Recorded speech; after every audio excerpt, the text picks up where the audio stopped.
That's Hi, hello, Namaskar. What's up, everybody? This is Shubham Thakur here, and welcome to the first episode of Tech Chat. And here we have our guest, Mr. Jay Latta, who is the co-founder of the Fusionist from Munich, Germany. Welcome, sir. Welcome to the Shubham Thakur's Live. Hello, thanks. I'm gonna start this session with by requesting you to give your brief introduction and and share the journey of your life. Yeah, sure. Pleasure to be here. Thanks for the invitation. Well, Sir. introduction. I'm in the innovation business since, let's say, 30 years, something like this.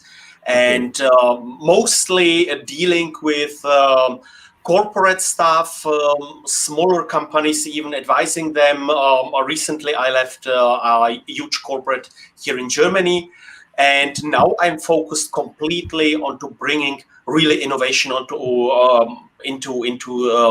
the society. The Fusionist that you've mentioned is just one of my adventures. And the one thing that is major is my own think tank. It's called STINT, Strategic Intelligence for New Technologies, where we are describing the prerequisites of new technologies, what needs to happen, how to deal with this, advising, of course, politicians. Beside of this, also dealing with private equity, with venture capitalists, with family offices, and of course also from the startup scene. The Fusionists is something I've founded together with a friend in Italy, Gianpaolo Parigi, because we've seen that now, due to the lockdown, that private money mostly disappeared from the market for innovation, for startups. And we are trying to set up a completely new approach, therefore Fusionist, to fusion ideas, not just doing the stuff how we've done it always, but simply to take the best of all worlds and enable the people to go a different way. This new area where competition is not really helpful anymore. We need to relearn how cooperation and collaboration looks like, how we can deal with each other.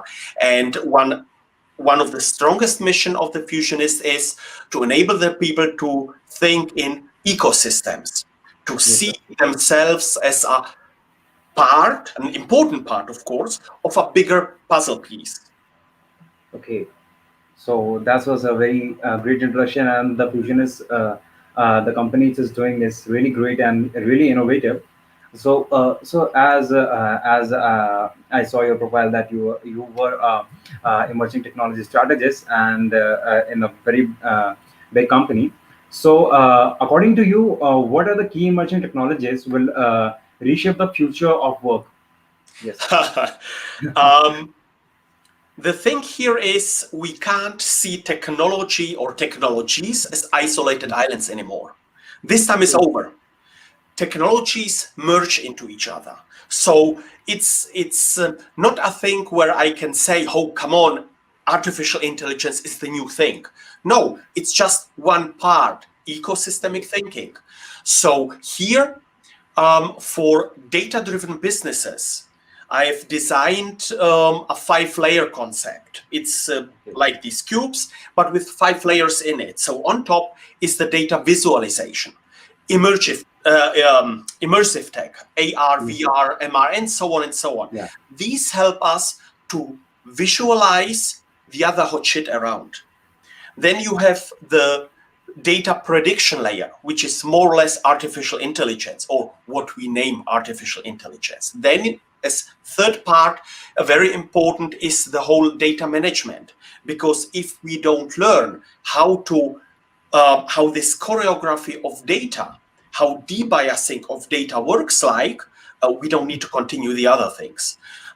So here you have small data, big data, all of these data labeling and so on. Fourth is data connectivity, because the more data we have, we have to take care that it's also put into the right databases. If it's mobile, if it's somewhere fixed, and so on. My personal database for research is something around 4 terabyte. Okay. This is, of course, data that needs to be transferred to my mobile devices, that needs to be labeled, that needs to be, and so on and so on. So this is really very important. And the last part in this data-driven technologies is data immutability, more or less blockchain. So Yes, sir. if we work according these 5 technological layers and start to understand all our areas of interest, if it's Mm. mobility, if it's healthcare, if it's whatever, fintech, Yes, sir. these are just a vertical into this cube of data-driven businesses. So if you see this cube with these 5 layers, and you look top down from your, let's say, healthcare perspective, the sexy Yes. thing here is that through this vertical, you also see what happens to the left and to the right. You don't miss anything anymore. If you take a classical accelerator or incubator, they are more or less trapped in their thinking. They are closed in this box. So Yes. here, as a recommendation, you've heard it, these 5 technological layers are super important um, to understand, to feel, to live these data-driven approaches. And then when it goes into physical, like, for example, food, waste reduction, when it comes to 3D printing, so additive manufacturing, this Yes, sir. data approach is the basis for everything around. Yes, sir. So these are the emotion technologies you are talking is I think right now the people are really working on it by doing their sessions and panels and events and as in the work of the factories and it's the young startups and all. So there is a certain automation in these things. So how what do you think that and the people have that some kind of fear that in future that Mhm. robots or we can say the Yeah. cobots they can the co-workers or the cobots they can steal our jobs and something like that. Mhm. So No. how you think that job automation is shaping the future? Here, we should completely skip this thinking of someone is stealing my jobs. If it's a robot, Yes, sir. if it's refugees, if it's this is nonsense. This is real Yeah, nonsense, yeah, because um, as first we should split this automatization. You have the real life automatization, yeah, like you mentioned, cobots. yeah, Uh, these things do work that we humans don't really like to do. It's dangerous work, it's heavy work. It's, in fact, it's helping us to stay healthy. yes, sir. The second part is automatization of, sorry to say, bullshit work. Our Yeah, everyday office stuff. Here you see CPS, RPAs, business process automatization, and so on. yeah, Um, The thing here is most companies, when they deal with RPAs or CPAs, they only think about how a business process, how these official things can be automatized. Let's say you have one database that has informations about your interns, and you have a second database for the whole payments and so on. And because these two databases are not compatible, you put an CPA or RPA onto it, simply to transfer to do this nonsense work. yeah, The thing here is we have so many nonsense work every day, yes, recurring things, meeting minutes that need to be transcribed, some reminding emails, and so on and so on and so on. yeah, If we would enable the people, everyone who works somewhere, simply to think about how can I automatize? How can I make my own work future proof? yeah, We could even see it as a kind of compression of your work. What you don't like to do means, for example, sending out a monthly report. Let's set yes, up small bot onto it that will do it without your need. If something goes wrong, it will remind you, you can correct it. And I Yes. see here a huge opportunity through automatization, if it's mindful, not this kind of automatization, like you said before, it will steal our jobs. No, it will only steal our jobs if the management, if the people, because our companies are more or less ruled by controllers and accountants, if these Yeah. people see these opportunities to eliminate human workforce Yeah. instead of seeing this as the main magic, to enable us to focus on what we humans are best in. And this is creativity, being innovative. So Yes. take an average 9 to 5 job. If Mm. you could compress your work from your 9 to 5 and maybe save an hour, 1.5 hours, maybe 2 hours, rest will be your stuff that you need to do. And the pure nonsense work, simply take it away. Then you would Yes. have 1.5, 2 hours of quality time. Yes, It sir. needs to be unconditional so that your manager does not stand behind you. Oh, come on, you have additional 1 hour or 2 hours. Do this crap for me. This should stay our own property. Yes, Really sir. to shift towards and to see what can I change. And if it's just learning, if it's just thinking about how to improve things, this is the main magic. So I'm not scared of automatization. In my philosophy, this is a huge enabler. Yes, sir. Yes, completely so. And I think that will really generate lead to great work and more innovative people and increase in their creativity to use their quality time and do the so-called nonsense work. So yeah, that world is hit by the COVID-19, the virus. So we are in new normal. So in this new normal, when we are working remotely, is there anything we can change or make it more innovative so that that people would like to engage more with all the stuff which is going on around the world? New normal. We are in a Yeah. transition to a new normal. Yeah. Right now, it's still extremely uncertain. We don't know what to do. To be honest, I enjoy this winter sleep Yes, sir. because it takes away this rushy stuff. Yeah.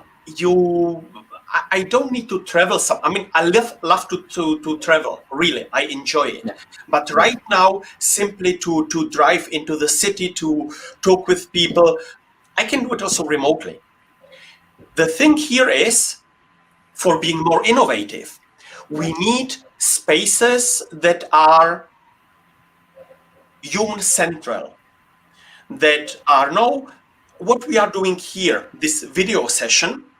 Yeah. This is something, it's just video, it's nothing experienceable. I don't see the Yes, sir. audience, for example. Yes, sir. So this is something very, the discussion is between both of us. The audience is not really able to interact with us. Yeah. Um, the same in meetings. Um, this kind of video meetings and so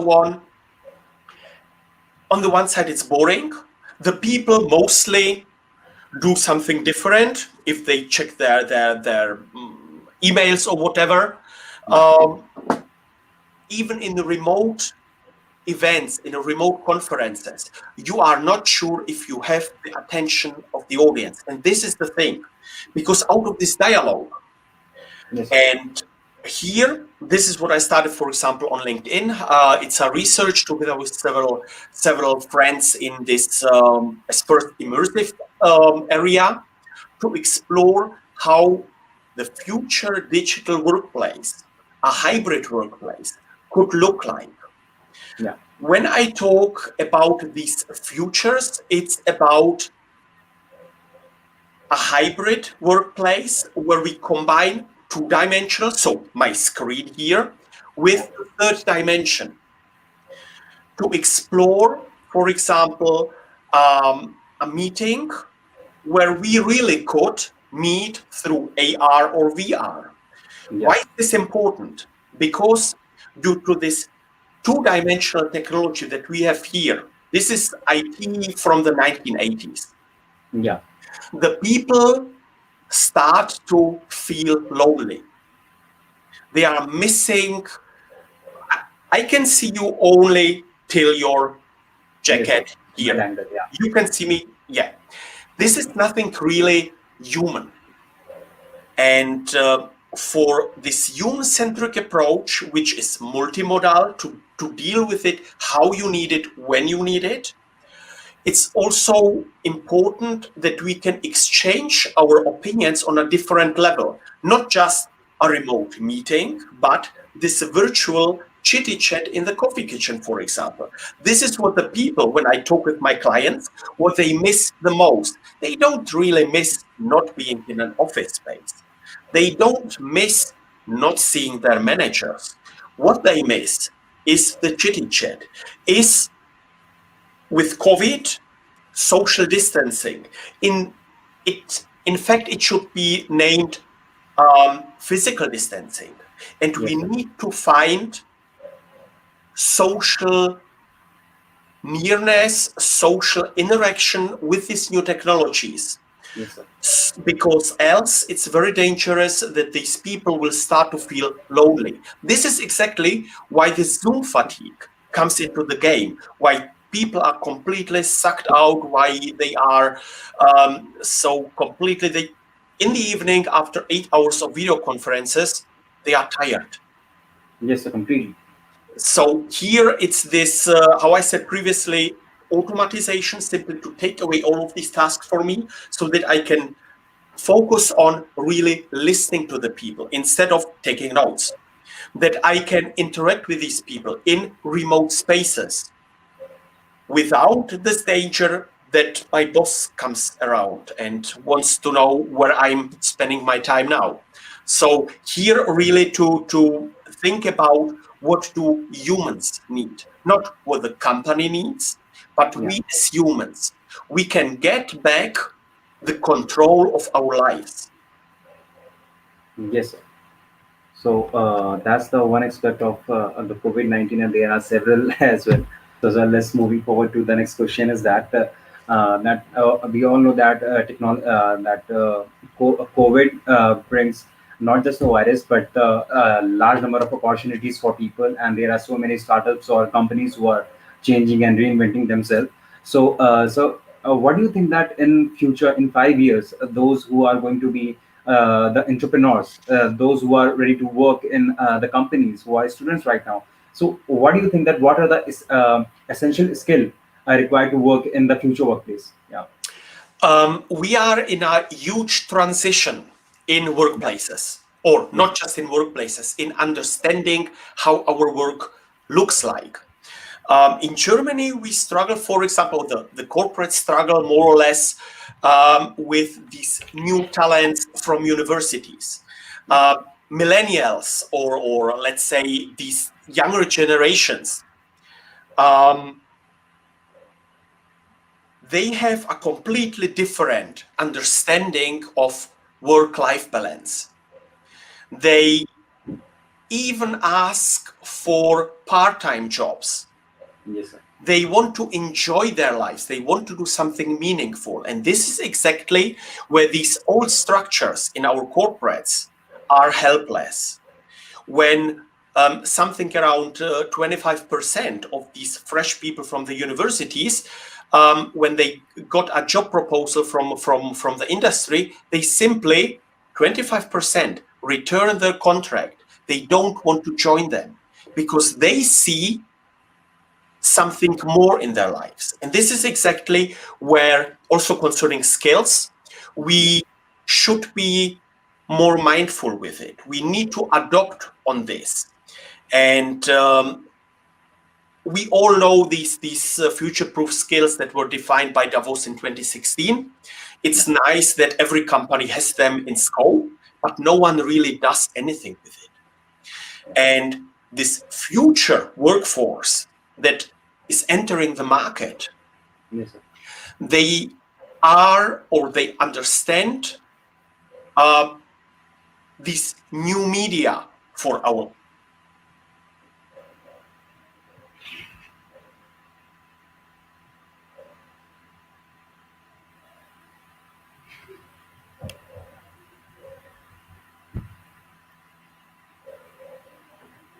I think there is some technical glitch, so he'll be on soon.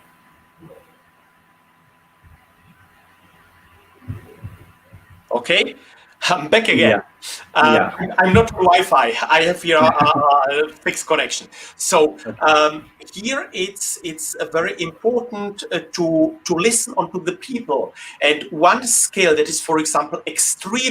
extremely needed is what I call multi-perspectivity. To Yes, sir. see things from different angles. We are always focused on just this one thing, to follow this straight line. As children, we are multi-perspective. We Yes, sir. are able to do things from play. When we are playing around, we see Yeah. these. In Yes, sir. school, we forget this Yeah. because our economic system is based on military hierarchies. Yes, sir. So getting back, if we want to be future-proof, if our corporates want to be future-proof, startups do it already. So closing this gap, understanding then these bigger companies also as multi-companies, not just as a big bunch, but really to have small departments that act like small startups, to Yes, sir. see things, to question things, multi-perspectivity. We need to skip this linear thinking and to really become entities that understand what's going on, not just fulfilling your targets according to your monthly reporting. Yes, sir. Completely. So, as a, what do you think that does the emergence of the new technologies create the market niches for development of the innovative startups, like in future? Um, Look, every technology creates new market niches, new Yeah. opportunities. Yes, sir. I mean, in 200 years ago, there was a guy walking around lighting all of these street lanterns. We don't Yes. need it anymore. Who does want to do it? Or we had people who were knocking on your windows to wake you up. I have my smartphone that wakes me up. So every technology, everything that comes new replaces something. Okay. Staying curious and looking for these opportunities, lifelong learning is very important. Simply to understand where is my chance. This traditional, I will work for a corporate for the next 30, 40 years, these times are over. You will simply relearn. You maybe after 5 years, you simply quit your job and do something different. So these niches, um, it's very interesting because if you as soon you start to see these opportunities Yeah. and understand the merge of technologies, that technologies are not as isolated islands anymore, you will see so many opportunities how to fit into this. Digital nomads are, for example, one of these groups of people that understand these new technologies and that simply use it for their own purposes. Now, with remote office, home office, imagine, for example, if a construction worker, if a Yeah. farmer could also work remotely. This is no rocket science. Most of these things, I'm pretty sure you've seen a crane at a construction area and the guy was standing beside of it and simply remotely operated. So putting additional sensors onto it, providing these people at home with a virtual reality headset so that he can stay at home and Yeah. remotely operate his crane is the next step. We don't need to go somewhere. So these technologies will enable us to stay in our jobs, but shift towards this remotely, Yeah. getting us more time, more quality time, simply to think about what else can I do? I met in my previous corporate life, I've met a guy in warehousing. he was just basic education and so on.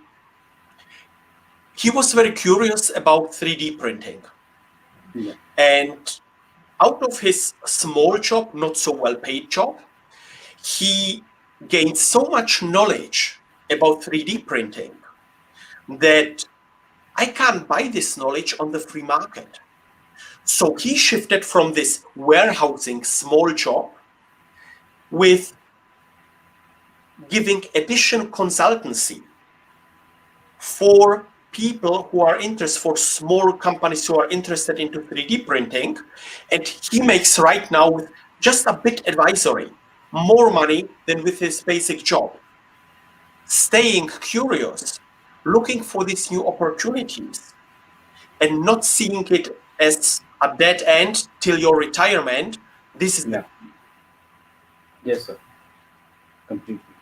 So, so there's one more thing is that when this COVID happened and suddenly the world suddenly changed and there is a stop in the cash flow. So yeah, we have the basic major drown in the economy. So as we are growing up into the new normal, so what do you think that what is going to be the impact of future technology on economy? Mhm. Yeah, as I said about the cobots and everything. So Yeah, yeah, yeah. Well, our economy misuses COVID okay, as as a reason for why they need additional money from the government, why they need to fire people, why this and that does not work. Honestly, this is nonsense. This is okay, such a rubbish because mostly these companies already struggled before. If you see an example like the German Lufthansa, it's they got 9 billion euros from the government okay, as support within COVID. And they are firing 35,000 people. Daimler, Mercedes, also minimum 35,000. If you okay, look, BMW, they got additional money from the government in these hard times to not to fire people and so on and so on. They also fire people, plus they immediately paid out their shareholders. So here you have a huge disbalance between these big companies. And if we look onto what needs to happen, because now our society will struggle not from the bigger ones, but from the smaller companies if they go bankrupt. This will be a huge rush towards banking. Banking is still not stable because they have the wrong focus. This okay, world crisis from 2008 to 2010 is not solved, still not. So okay. the next struggle will come. And here, one of the major impacts that post COVID will happen, because COVID is just accelerating things. It was Yes, sir. already not okay before. So here, I see a huge opportunity, for example, to invent an alternative banking system, simply getting rid of these old fashioned banks they need to adopt or simply die. And more crypto, more and more share financing is something to stabilize it. Even in healthcare, insurances, and so on, I see a huge opportunity in these blockchain technologies simply to set up a more social net to support the people so that they can live a bit more under stable circumstances. One additional thing is what we struggle with is this GIT, just in time. When you are getting something from the opposite part of the world to get it in time somewhere, to put two screws onto it and send it somewhere else. This is such a nonsense thing. More or less, the bigger corporates completely skipped warehousing. So logistics became more important so that the trucks on the road are driving around their plants, waiting till the stuff is needed that they have loaded. So in addition, there's a massive impact on the climate due to this nonsense. You are destroying roads for what the taxpayers have to. So this is complete nonsense. And if another shutdown comes, you don't transport anything. So here in society, you see already the first voices to demand for other alternative economic systems, more of this collaboration, cooperation, more of decentralization, not to send it over to China, then pull it back to wherever, really to focus on more local manufacturing, more these, and even if it's a bit more expensive, this is really not the big thing. The people, what people, consumers, started to learn in these times is we don't need a closet full of clothes. We don't need 2 or 3 cars because I can't use them. So quality instead of quantity, a new minimalism is the new mantra, is really what the people started to think about. And this will have a huge impact also on our industry. Yes, sir. Sharing economy is one of these things also. You can't deal with a sharing economy if the stuff you want to share is simply crap. Take Yes, an sir. Uber, for example. An Uber would not work if you have the cheapest cars. They need to be reliable. They need Yeah. to be robust. Example, autonomous driving. We all expect that autonomous driving will be more will cost far more, will be more expensive than our luxury cars right now. It's Yeah. expected that an autonomous, let's say Daimler, will cost minimum 150,000, maybe 200,000. Yeah. Right now, our toys with 4 wheels just are in usage for around 5% of the daily time.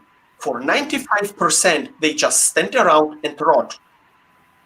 If you have right now a car for 150, 200,000, and it will rot for 95% of its time, you can reduce this waiting time if you just have one car. It will drive you wherever you need to go. It will drive your fiance, your wife, your children, your parent, whatever. Yeah. Maybe even if you are living in with neighbors that you like, maybe you will share this car. But still, this standing time can be only reduced to, let's say, 35%. The rest of the time, it's still standing around. So Yeah. it will be normal that the people who own these devices will say, drive around and make money for me. Yeah. You can't do it with something that will not last 200, 300, 500,000 miles, 1 million miles. Yeah. So if it costs that much, the quality needs to be equal, simply to serve our needs. Yes, sir. So, so that was all the session, and here I'm ending this session with two question, which is the major question of this period right now, is that according to you, what are the sector are likely to massively grow in future with the help of the technology? Hmm. Um, Everything that helps us to smartify our environments. So Yeah, as first, of course, artificial intelligence and all the data management. yeah, Then the bridging technologies to bring it into real life. So this smartification is so important because it helps us to decomplexize our highly complex world. yeah, Simply everything that helps make our own lives easier. yeah, From healthcare, this immersive technologies, combustion engines, of course, not anymore. This is done. Yeah. but everything that helps the humans to focus on what the humans are best in. Yeah. These technologies will be mostly it's about artificial intelligence. This is really something that will enable us or help us to really go forward. So these are the technologies where we need to keep an eye on. Yes, sir. And so, for the young entrepreneurs or the students or the people who want to start their business or who are running it, but they are not able to grow it massively as they think. So what advice would you like to give to these young entrepreneurs? Yeah, Um, don't understand yourself as solo fighters. solo If fighters. Yeah, yes, if you combine your powers, you can reach far more. Think in networks, think in ecosystems, and don't be shy to ask others for help. If it's to be introduced, if